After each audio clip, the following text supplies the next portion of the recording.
In today's video, I'm going to teach you how to lock QuickBooks Online 2026.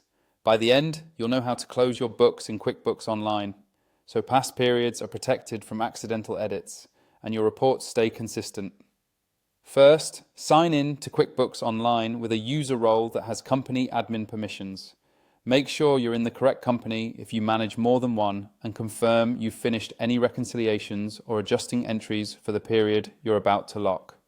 Closing the books is best done after you've reviewed your reports and everything looks final.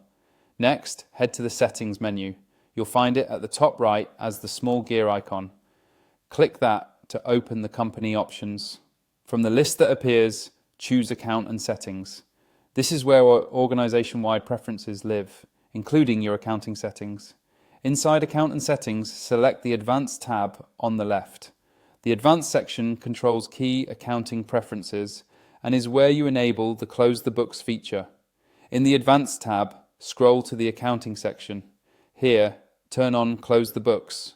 This setting tells QuickBooks to restrict changes to transactions dated on or before a specific date, helping you keep prior periods intact for auditing and reporting.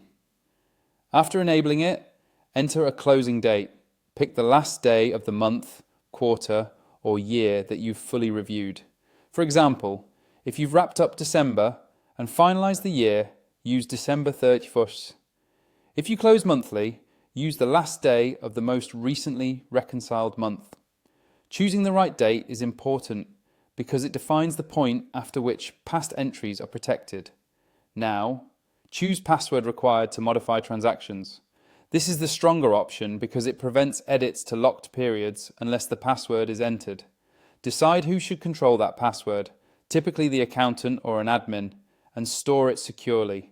Use a strong password you can retrieve when necessary. With this enabled, any attempt to add, edit, or delete a transaction dated on or before the closing date will prompt for that password, reducing the risk of accidental changes. Finally, save your changes. Look for the Save button in the Accounting section and then select Done to exit. It's a good idea to validate the lock by attempting to open an older transaction. You should see the password prompt. Going forward, update the closing date each time you finalize a new period. If adjustments are needed later, you can temporarily unlock or enter the password to make an allowed change, then resave the settings.